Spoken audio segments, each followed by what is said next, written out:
Hello, this is Casey Stubbs with Replace Your Income with Options podcast. And today I'm here with Rena Friedman-Watz, the host of the Better Call Daddy podcast. She's co-hosting with me today.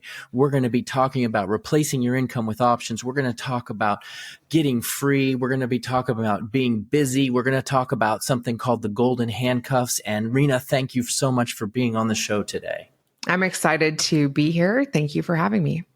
You're welcome. And you know what? You've been on my show. You've helped me out with some promotion stuff on LinkedIn. We've known each other a while. It's always been so cool talking to you. And that's why I love podcasting, because I get to teach my audience cool stuff, but I also get to meet really cool people. I love that you threw that in there because it's International Podcasting Month and we should talk about why we love doing it, right? We should talk about why we love podcasting. So that's fun. Well, you know what? People are here to listen about options, but I like to talk about other stuff too, because they like it. And, we're in a world right now where we need to up our skills. In the last episode, I talked about investing, replacing your income with options, and I talked about AI. And so now I can talk about replacing your income with options, golden handcuffs, and podcasting. So on the spot, I know that you have a live event coming up, and it's a podcasting event. Tell me a little bit about that and some of the people, if they're interested in hearing about what you're doing. Oh, that's so sweet of you. Thank you so much. Yeah, it's called Night of the Living Pod. And the idea behind it is a lot of people start podcasts and they burn out or they have trouble being consistent.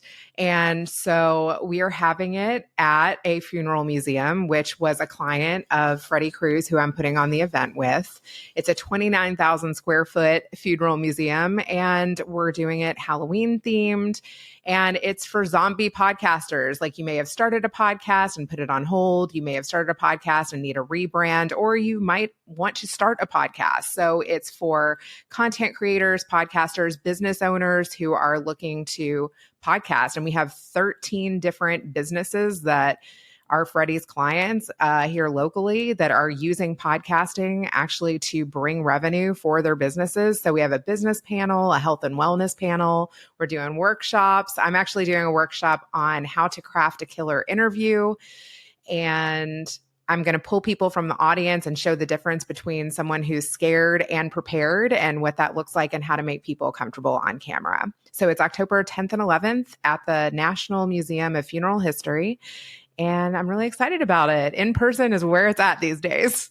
Yeah, I agree. I'm for everyone that's listening, I am going to do something in person someday. Yeah, it's been really fun. And speaking of zombie podcasts, I've rebranded 3 times. It started out as the Cash Flow Hacking Podcast. Then it became How to Trade It. And now we're Replace Your Income with Options. Same show, just different rebrands over the course of my own personal podcasting journey. I love that you shared that. And look, Freddie is rebranded multiple times too. And even the Better Call Daddy show, even though I've stayed with that title, each season I've changed the intro.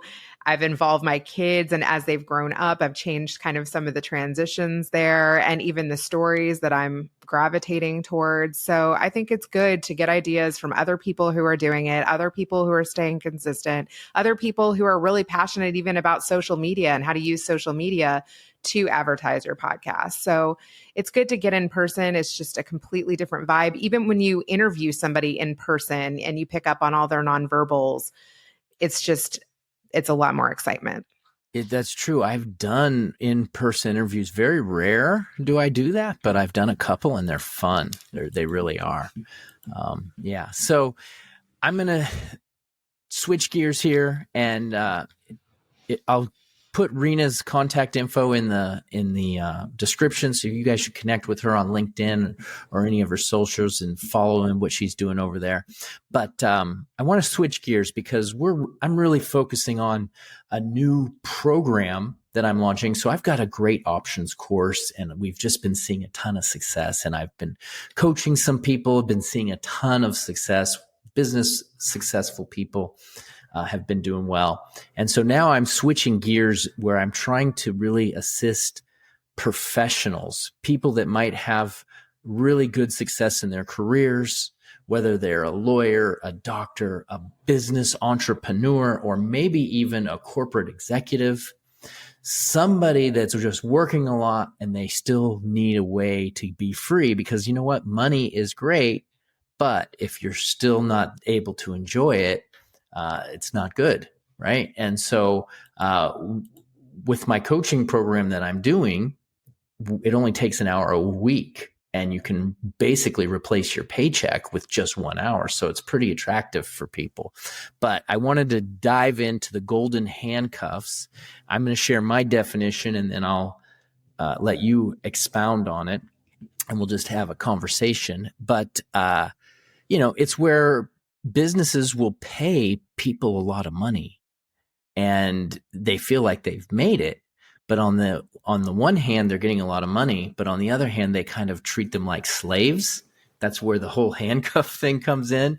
And it's like, oh, we're going to have a pity party. This guy's making all this money, but they don't have the freedom. They're like, oh, I'm calling, you better show up.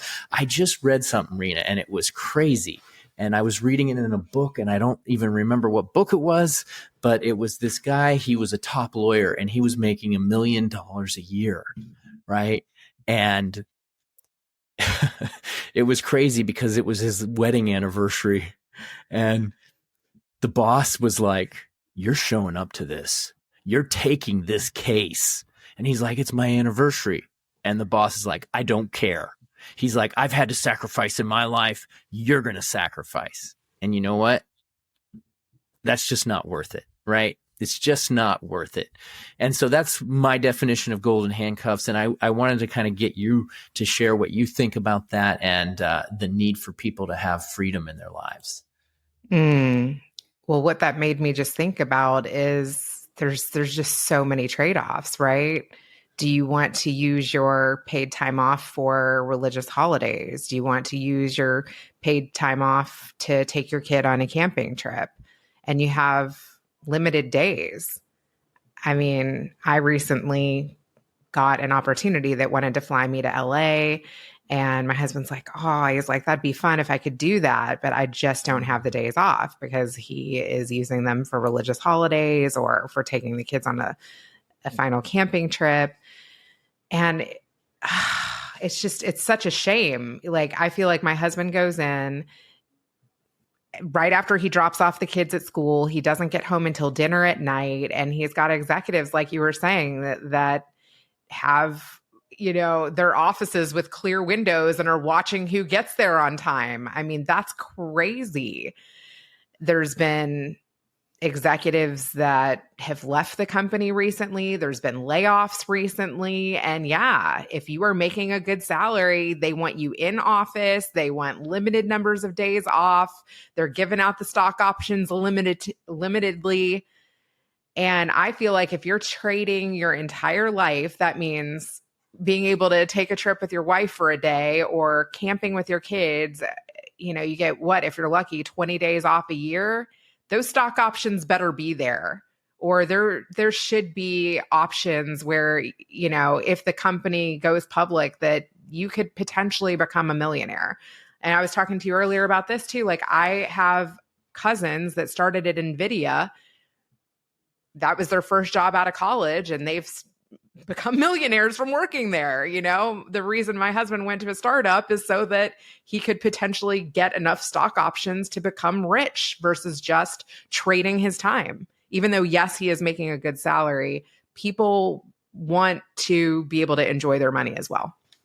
Yeah, I think that's really important. And it's really difficult to give that up if you're making, because a couple of reasons why it's really difficult to give it up. It's number one, if you start making a certain level of revenue, it can be difficult to replace that, right? So like, oh, I have this job and I'm making a lot of money. If I step down, well, is there going to be another opportunity where you're making that kind of money? I have seen it so many times. So you're talking about the NVIDIA thing where people made it big, but I've seen it where people in their mid ages. Oh yeah, that's us. Well, they might lose their job for whatever reason. And then when they go to get work again, it's really hard. It's really hard to get work and a high pay as an older person, right? It's really tough. It happened to my dad when he was in his 50s. He got injured on the job and he took like 6 months off. And then after, when he tried to find work again, he couldn't get it. Like, Oh, nobody man. wanted to hire him at his age. And so, with that being said, that's one of the challenges. Another thing that really jumps out at me is that working, even if you're making great money and you're providing for your family, a lot of these people, unfortunately, that do this, their families get destroyed, right? Because you can't get those moments back that you miss when you're at work with your family.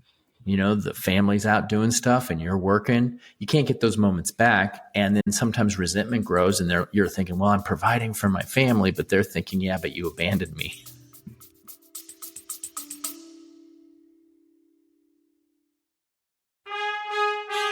Are you a busy professional with $50,000 or more in your trading account? What if you could replace your paycheck without spending hours glued to the market? That's exactly what I teach in my Freedom Income Options Group Coaching, a high-level program designed to help you generate consistent weekly income in about 1 hour a week. The investment is $25,000, and it's only for serious traders ready to buy back their time and their freedom. Apply now at reports.freedomincomeoptions.com/group-coaching. Looking forward to helping you replace your paycheck with options.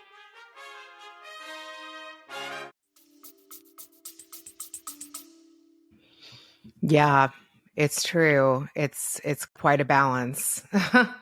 It's tough. And back to what you were saying about your dad, I've actually heard that from other people too. And I think when you're in your mid 40s to early 50s, I've seen where people don't feel as risky. Like they don't want to, they would rather stay put versus continuing to climb the corporate ladder or to try a big risk again, because sometimes the unknown is scarier. But if you don't continue to climb the corporate ladder and your raises don't match inflation, you're almost forced to continue to have to interview on the side or find another way to make passive income. Right. Yeah. And that's the other thing, is it's not easy to do that, because yesterday we were talking with the interview I did, we were talking about AI and you got to build your skills. And even podcasters, you've been in the podcasting business, but it's like, oh, I've got this great idea and I want to start a podcast. But how hard is it to actually make money in the podcasting business? It is very hard. A very slim amount of people do it. And the way that I've honestly done it is it leads to other opportunities. I'm not, replacing my income through sponsorship, which I think a lot of people think that's the way to do it. But I'm replacing my income by helping other people podcast, or by helping other people with their events, or by helping people with work that they need help with. That's how I've made money from podcasting. Yeah, and I would also say that you're a hustler and you put out a lot of content and you reach out to a lot of people and you're always willing to help. And so just all of that extra work. So you've done and spent so many hours, right? You've spent out probably as much as you would in any type of corporate job. Like, you have been working for a long, long, long time. Totally. Thank you for noticing. It's true. But, a lot of people, when they first launch a podcast, they're like, I'm launching a podcast and how do I monetize? It should be, I'm launching a podcast, I'm growing an audience, I'm figuring out how to podcast, and then I'm going to start thinking about that after I'm putting out valuable content. Right. Yeah. So that's kind of the reason why I really like what I'm doing and helping people with, So one of the guys who has been working with me, he's a entrepreneur. Actually, quite a few entrepreneurs have taken the plunge. And I think a lot of it is because entrepreneurs are natural risk takers. Oh, yeah. We're not really like, there's not a risk that I didn't want to take. Like, that's just me. I mean, I'm just crazy. Right. And I think I have that entrepreneurial gene in me. Like, I remember way back when I joined the Army at 18 years old, they do the interview of like where to put you. And I'm like, I just want to be into something dangerous. Whoa. Right. So that's just me. It's always been me. I don't know why. But anyways, as I'm gotten older, that's tapered off because I have kids, right? It's like, I'm not going to do that dangerous thing anymore. That tapers off a little bit. But my point to saying all that was just that trying to replace your income in the trading world is probably just as difficult as trying to replace your income in the options world, or not options, in podcast. Like, how many stories have you heard about traders not doing well when they try to day trade and make money in the markets? I would think that it probably takes a lot of research. Like, you need to know about the companies that you want to put your money in, right? I would think that kind of goes along with podcasting. Like, you want to know who you're interviewing a bit before you hop on with them. Right. Yeah, absolutely. Which is one of the reasons why I do this show and I interview people and I teach about options, because what's pretty cool about what I do is that it doesn't take a lot of time, right? I only do one trade a week. That's it. Wow. It's not like I'm day trading, right? And I'm teaching people to do the same process. And the whole idea behind it is a very simple concept that people have been using for a long period of time. And it's basically, you just start really small and you just slowly increase over time. Right. But if you already have a decent account to start with, that happens a lot quicker. Right. That helps. Right. Yeah. Yeah. So the idea, though, is, okay, I can make $50 a week by making one trade. $50 a week isn't a ton, but it's a little bit, right? But then it's consistency. I can do that every week. I can count on it. And then once you do that, you're like, okay, well, if I can do 50 a week, you just slowly increase it. And before you know it, it's like, wow, I'm saving a lot of time and I'm replacing my income. And I think that helps people. They don't necessarily have to make the big jump and quit their job, because they could do this on the side and then create a second revenue, or even good for people that are retired, things like that. And I know that you have shared before that your dad has done a lot of things with options as well, and he's probably retired. Am I correct in assuming that? He does a little bit of, he's been retired for years, but he does a little bit of consulting. He can't help himself. Yeah. But yeah, he loves to play the stock market. He's been doing that as long as he's working. But also, it's hard for him to break it down to layman's terms, where I'm like, Dad, teach my kids this. Dad, teach me this. But he's such an advanced trader that I would probably have to read books on it before I was able to understand what my dad is doing. Well, you know what? So that's great. A lot of the people that listen to my show, they know that I do a lot of episodes where I teach things like that. I was actually I broke it down and I kind of explained exactly how it works, because options can be very complicated. They can be very complicated. The markets can be very complicated, and you can get analysis paralysis. Yeah, I agree. And that's one of the things that I try to avoid when I'm teaching people, right? It's like, okay, I don't want to confuse them. I just want to teach the basics. And I think that's one of the things that's helpful to having someone is like, okay, I am just teaching the basics here. I'm not going to teach all that advanced stuff because it's good, but is it really necessary to replace your income? No. Interesting. Yeah. He starts talking about calls and puts and shorts. And is that the basics? Puts, and that's okay. Calls and puts is really simple. Okay. It's actually super, super, super simple. It really is. It's not difficult. And we just do one a week and that's it. And well, we maybe do two a week. We do two a week.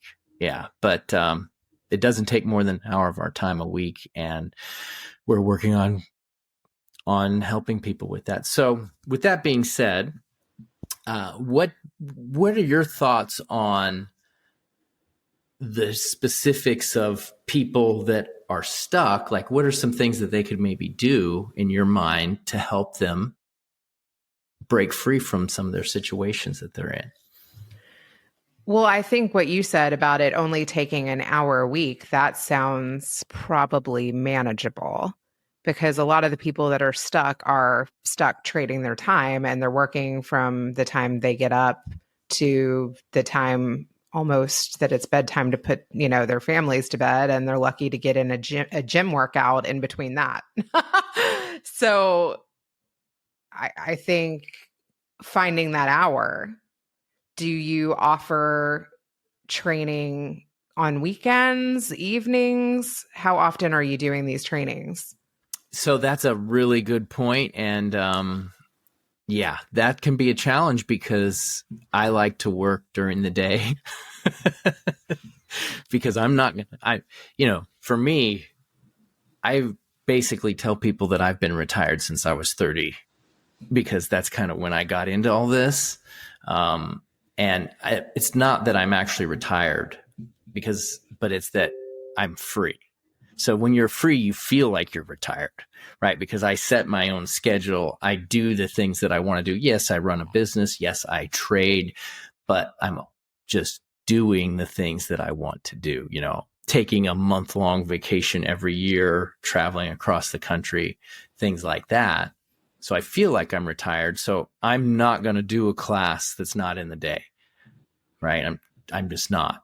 However, I record everything. So if you are not able to do that, you can attend the class and I will respond to all of your questions and training. You get access to that and you can still follow along pretty good. And we do have some people that are like, oh, I can't do the session because I'm at work, things like that.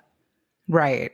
I would imagine that would be a hiccup or something that might deter people from starting. But yes, technology is amazing. And as long as they have access to it and access to asking you questions, I think that is a large benefit. So I have brought you on because I wanted to get some feedback and some questions just from somebody that, is on the outside. And what would if you were in a situation where you were like, oh my, I need an extra source of revenue. And you came across the program and you were like, what would you ask me about it? Like, what would you think? Like, what would be some of your concerns or some of your... What is the investment to make $50 a week? Oh, great question. Yeah. So, it varies based off of each trade because you have to scan and look for a risk parameter. But to do what we're actually doing is probably about a $5,000 investment into your stock trading account. That's like to get the very basics of $50 a week is about a $5,000 account, right? So that's typically 1%, right? So that's what we're looking at, 1% a week. Now, what's interesting, that's a really good question, but what's interesting about that is if you do 1% a week for the entire year, that's 52% because there's 52 weeks in a year. Now, if you compound that, which means that you just take your 1% and you try to grow it every time, that then gets to 67% a year. And so when I mention to people 1% a week, they're like, oh, that's just nothing. Because if you think it's $100, you put $100 in and you make $1. Like, it seems so easy. Anybody can make $1. You put 100 in, can you not make a trade where you make $1? It actually is a tiny, tiny amount. 1% is so tiny. But 67%, if you take that over the course of a year, that's huge. That's absolutely spectacular. Very high return percentage. And how many people have you done this with? Well, right now, so I launched it with you. You actually helped me with the launch. Yeah. So that was back in February.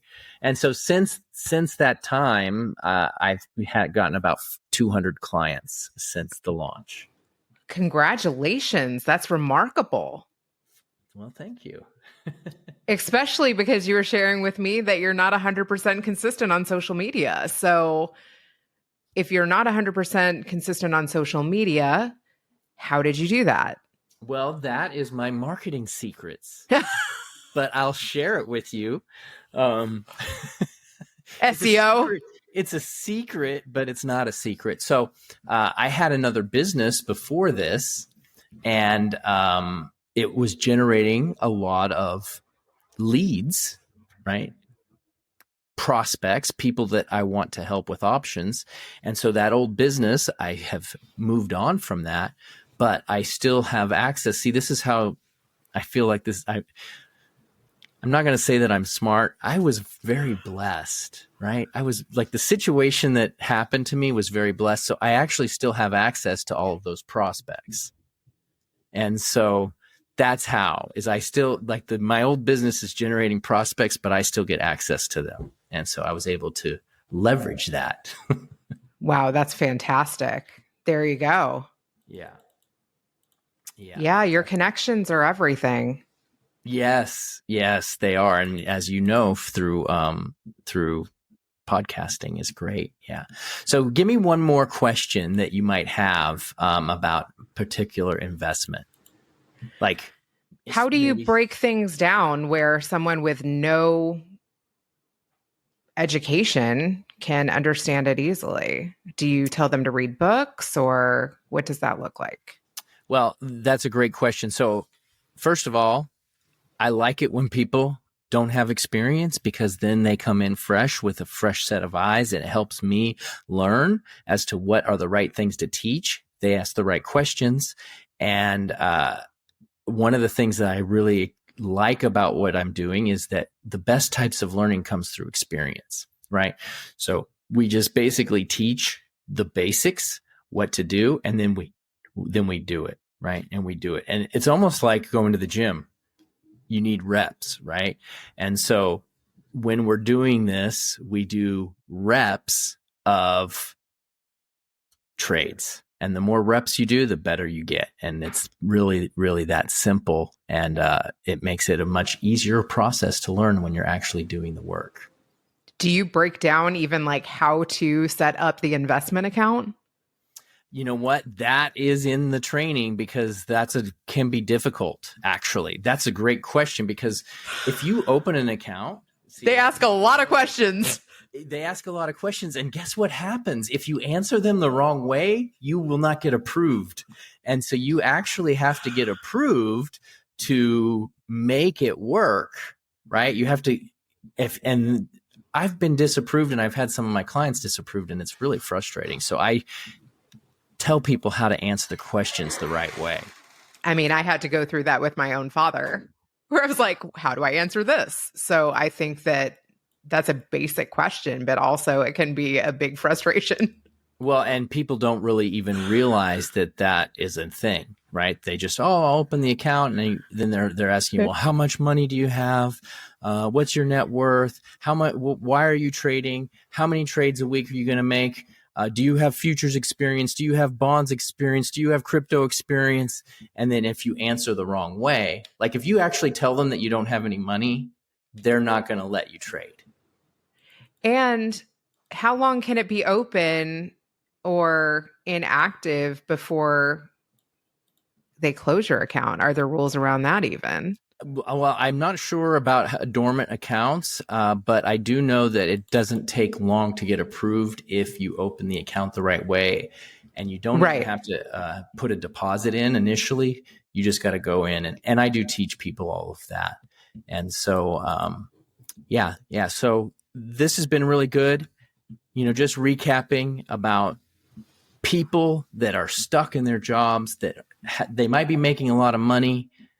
You got to find a way to get that side income, You got inflation going on. You got all of these things. You're in a job you hate. They might be abusing you. They don't like you. You got to find a job you got to find a second source of revenue. And this is a great thing. And I have a new coaching program designed specifically for people like that. You can get information in the description, and there's a little application if you want to work with us. It's really exciting about it. So check that below. And Reena, thank you for being on the show today. I'm going to put all your description in, all your contact info in the description too, so people can follow you. But again, thank you for appearing on Replace Your Income with Options. And that's it for this episode. Thank you so much.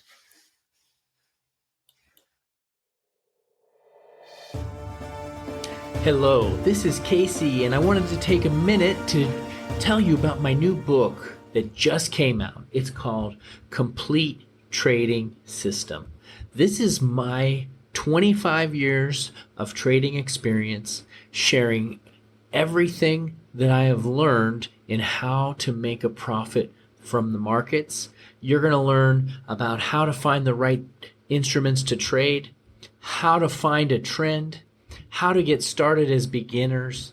You're going to learn about how to get the right mindset, and you're going to be able to put it all together to create a trading system of your own that will work for you.